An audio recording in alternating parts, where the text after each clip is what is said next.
नमस्कार, मैं अक्षता Jain IMS today में आप सभी का स्वागत करती हूँ। आज हमारे साथ मौजूद है ma'am Deepika Joshi, content head DNN 24। आपका बहुत बहुत स्वागत है ma'am. Thank you so much. Ma'am, DNN 24 को आप आगे आने वाले समय में कहाँ देखते हैं? सबसे पहले मैं एक यहाँ पे ब्रीफ दे दूँ कि DNN 24 अभी क्या है।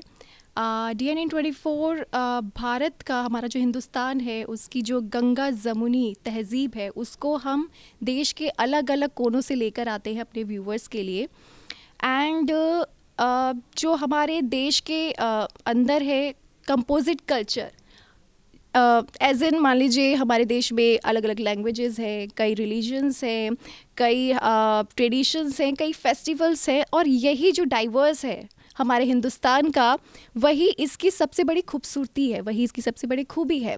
और जैसा कि हम बोलते भी हैं कि यूनिटी इन डाइवर्सिटी, तो इसी खूबसूरती को सामने रखता है DNN 24। और जहाँ तक आपने पूछा कि आगे आने वाले समय में हमारा विज़न क्या है DNN 24 को लेकर, इसका विज़न यही है कि देश के अलग अलग कोनों से हम ऐसी स्टोरीज़ अपने व्यूवर्स के लिए लेके आते हैं जो आपको मेन स्ट्रीम जो हमारा मीडिया है, जहाँ पे आपको सिर्फ पॉलिटिक्स आपको देखने को मिलेगी, लेकिन यहाँ पे लोग जो ज़मीन से जुड़े हुए हैं, जिनकी कहानी आनी चाहिए, वो स्टोरीज़, उनके जो सक्सेस स्टोरीज़ है, उनकी जो मोटिवेशनल जो इंस्पिरेशनल स्टोरीज़ है आज के यूथ की, वो हम लोगों को दिखाते हैं। और आगे भी हमारा जो विज़न है, हमारा जो मिशन है कंपोजिट कल्चर को रिप्रेजेंट करने का, वो हमारा रहेगा। मैम, जैसा कि आपने कहा कि पॉलिटिक्स का सहारा लेते हैं, तो हम देखते हैं यूट्यूब पे बहुत से चैनल्स आगे बढ़ने के लिए पॉलिटिक्स और कंट्रोवर्सीज़ का सहारा लेते हैं, तो आपका चैनल उनसे कैसे अलग है? यही वजह से सबसे अलग है, क्योंकि पीपल आर लाइक ओके, आपको आज के वक्त में न्यूज़ चैनल्स में पॉलिटिक्स हो गया, इसने उसको कुछ कहा, उसने इसको कुछ कहा, मतलब DNN 24 पॉजिटिव खबरें जो है वो सामने रखता है, इंस्पिरेशनल खबरें जो है वो सामने रखता है, जो आपको और कहीं किसी न्यूज़ चैनल में नहीं दिखेगी। और यही इसकी सबसे बड़ी USP है। जैसे मैं जो हमारे कहते हैं ना, DNN 24 हिंदुस्तान की जो ऐसी स्टोरीज़, ऐसी कहानियाँ लेकर आता है जो आपको मेन स्ट्रीम मीडिया आपको नहीं दिखाएगा, ये है। मैम, कंटेंट के फील्ड में आगे बढ़ने के लिए आपको किसने प्रेरित किया? देखिए, मेरा जो मेरी ग्रेजुएशन रही है वो इंग्लिश ऑनर्स रही।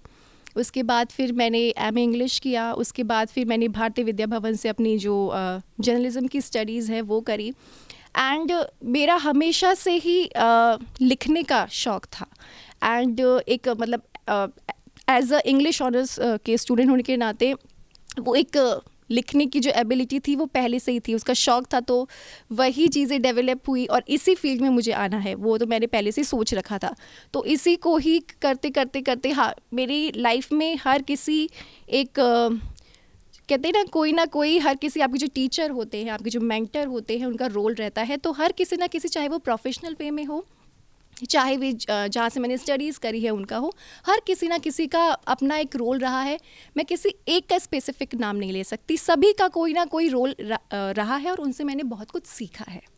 मैम, कंटेंट लिखते समय आप किस थॉट प्रोसेस से गुजरते हैं जिससे जो आपका कंटेंट है वो निखर कर आए? ये बहुत ही वाजिब और अच्छा सवाल है कि कंटेंट, कुछ लोगों को लगता है कि कंटेंट लिखना सिर्फ आपने कोई भी टॉपिक लिया एंड शुरू कर दिया, ऐसा नहीं होता। कंटेंट लिखने से पहले आपकी जो रिसर्च है वो स्ट्रॉन्ग होना बहुत ज़रूरी है। कंटेंट लिखने के कुछ आपके स्पेसिफिक सेगमेंट्स होते हैं जिनको लिखते समय आपको सोचने की ज़रूरत है। अगर फॉर एग्जांपल, अगर मान लीजिए मैं कोई DNN 24 की स्टोरी वो कर रही हूँ, हमारा जो रिपोर्टर है उसने स्टोरी भेजी, उसने भेज तो दी, फिर उस स्टोरी को मुझे किस तरह से अपनी ऑडियंस के लिए लाना है, उसका जो मतलब मुझे अपनी ऑडियंस को इंगेज भी करना है, वो भी मेरे लिए बहुत ज़रूरी है। वरना अगर इंगेजिंग नहीं होगा आपका कंटेंट तो सामने वाला भाग जाएगा, वो ऑब्वियस सी बात है। तो उस स्टोरी को कैसे इंगेजिंग आपको रखना है, वही सबसे बड़ा स्टेप होता है। और उसके लिए इम्पॉर्टेंट यही है कि जो भी आप स्टोरी करो, सबसे पहले उसका जो स्टोरी बोर्ड है वो तैयार कर लिया। स्टोरी बोर्ड एज इन कि ओके, सबसे पहले मान लीजिए फॉर एग्जांपल, सबसे पहले जो है PTC जाएगा, PTC के बाद जो है विजुअल्स आएंगे, एंड देन फिर किसी की बाइट आएगी। तो आपके माइंड में स्टोरी बोर्ड जो है वो क्लियर होना चाहिए। कोई भी स्टोरी जब एडिटर के पास जाए उससे पहले ही। तो ये चीज़ कुछ ध्यान रखने की ज़रूरत होती है।